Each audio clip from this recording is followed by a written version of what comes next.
PMLA वो कानून जिसने ईडी को शक्तिमान बना दिया। पीएमएलए जिससे डरते हैं बड़े बड़े नेता और अधिकारी।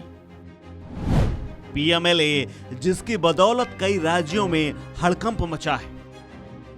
देश में ईडी इन दिनों ताबड़तोड़ कार्रवाई कर रही है। सबसे ज्यादा कार्रवाई पीएमएलए के तहत हो रही है।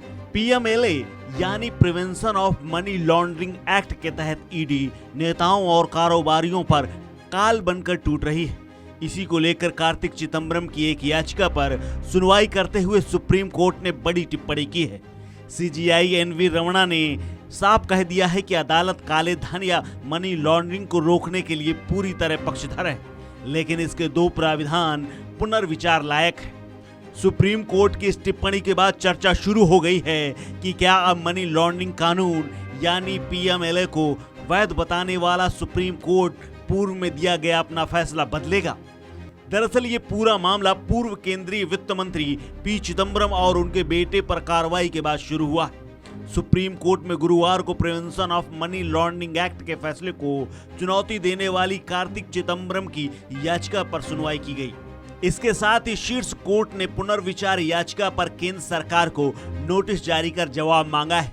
सीजीआई रमणा ने गुरुवार को याचिका की सुनवाई करते हुए कहा कि हम सिर्फ दो पहलुओं को दोबारा विचार करने लायक मानते हैं। ये पहलू हैं ईसीआईआर यानी ईडी की तरफ से दर्ज एफआईआर की रिपोर्ट आरोपी को नहीं देने का प्राविधान, और दूसरा खुद को निर्दोष साबित करने का जिम्मा आरोपी पर होने का प्राविधान, जिसको लेकर लगातार सवाल खड़े होते रहे हैं। तो आइए चलते हैं, आपको बताते हैं कि prevention of money laundering act आखिर है क्या, क्या होती है मनी लॉन्ड्रिंग। सबसे पहले ये समझ लेते हैं कि आखिर ये मनी लॉन्ड्रिंग होता क्या है। तो बता दें कि गैर कानूनी तरीकों से कमाई गई ब्लैक मनी को कानूनी तरीके से कमाए गए धन के रूप में बदलना यानी व्हाइट मनी बनाने को मनी लॉन्ड्रिंग कहा जाता है। दूसरे शब्दों में कहें तो मनी लॉन्ड्रिंग अवैध रूप से कमाए गए पैसे को छिपाने का एक तरीका है। वहीं गैर कानूनी धन की हेराफेरी करने वालों को लाउंडर कहा जाता है। इस हेराफेरी के लिए लाउंडर द्वारा कई तरीके अपनाए जाते हैं। गैर कानूनी धन की इसी हेराफेरी को रोकने के लिए prevention of money laundering act बनाया गया था।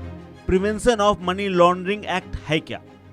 गौरतलब है कि मनी लॉन्ड्रिंग को रोकने के लिए इसमें शामिल संपत्ति को जब्त करने के लिए प्रिवेंशन ऑफ मनी लॉन्ड्रिंग कानून बनाया गया था। इसके तहत सरकार या सार्वजनिक प्राधिकरण को गैर कानूनी तरीके से कमाए गए धन और संपत्ति को जब्त करने का अधिकार दिया गया है। साल 2002 में धन शोधन निवारण अधिनियम या prevention of money laundering act यानी पीएमएलए को पारित किया गया था। उसके बाद 1 जुलाई 2005 में इस अधिनियम को लागू कर दिया गया।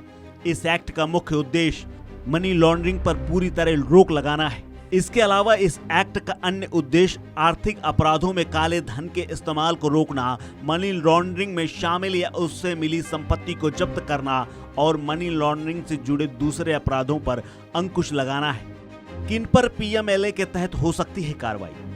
गौरतलब है कि गैर कानूनी हथियारों की सप्लाई, नशीले पदार्थों की तस्करी और जिस्म फरोशी में शामिल लोग जो इनके लिए कमाई करते हैं, उन्हें भी मनी लॉन्ड्रिंग के अपराध के लिए दोषी ठहराया जा सकता है। बता दें कि 2012 में किए गए संशोधन के मुताबिक सभी फाइनेंशियल संस्थाओं, बैंकों, म्यूचुअल फंडों, बीमा कंपनियों और उनके वित्तीय मध्यस्थों पर भी पीएमएलए कानून लागू होता है। साल 2019 में भी इस कानून में कुछ संशोधन के रूप में बदलाव किए गए थे।